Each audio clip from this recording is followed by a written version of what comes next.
Hello.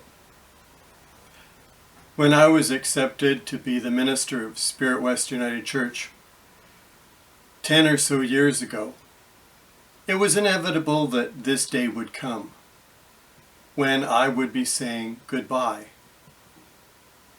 Now, when I announced my retirement to the board last November, I had anticipated that we would be further along in our recovery from the pandemic, and that my farewell would be able to be marked in more usual ways.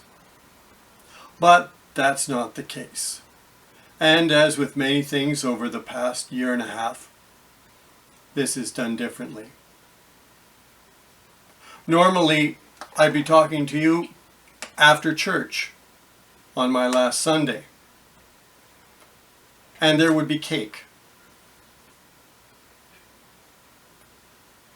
It's not quite happening this way this year, but I do appreciate the gathering that occurred on Friday outside the church with the people and the car horns. I am sure the condominium next door wondered what we were up to. I also want to thank you for the beautiful painting that was presented to me by Colleen on your behalf as we recorded the final service for last Sunday. I cannot believe the amount of deception and subterfuge that took place in order for that painting, which was painted by my daughter Sarah, to get here, to be with me as a part of Spirit West. But I'd like to thank you all for giving me the opportunity to be your minister, to help in the ways I could with the growth and education of Spirit West. For the things I have been able to bring you, to give you and to share with you, I am thankful. I am also very thankful for the things that you have been able to share and teach me over these past 10 years. It has been, for me, a wonderful experience. There have been very good times, and there have been tough times.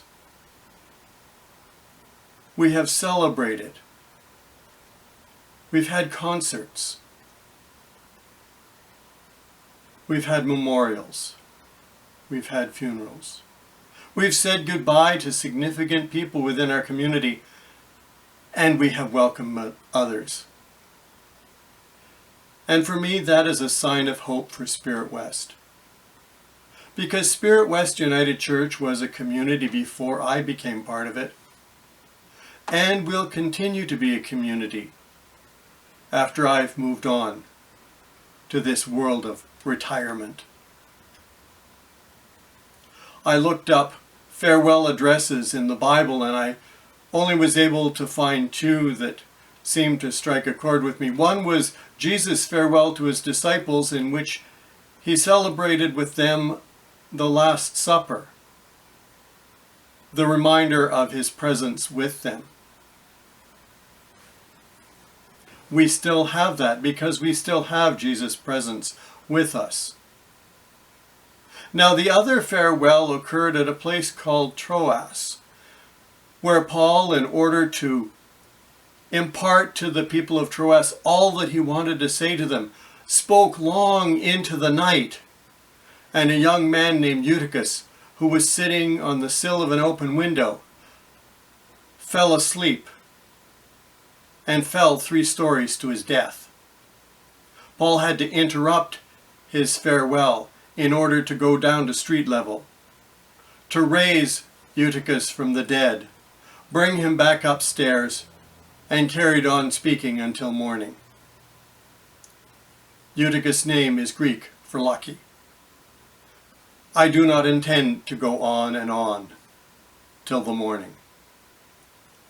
But I do want to again say thank you for all that you have been for me as a community of faith. We've seen the restructuring of the United Church of Canada. We've been through a year and a half of a global pandemic, and we're still here. You're still here. In 12 days, Stuart Jackson will begin his ministry with you.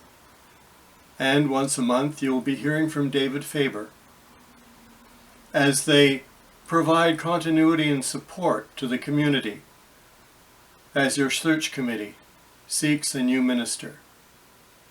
And I hope and pray that over the next months and into the future, you will provide the same love and support that you have shown me to those who come after me. And for those of you for whom I was not the best minister, and I am after all only human, I offer my apologies and hope that as Spirit West moves forward, you will be able to find a way to be part of that community in a new pastoral relationship. Thank you again for all that you've been and all that you are. And may God continue to bless Spirit West United Church as you move forward into your future. Goodbye.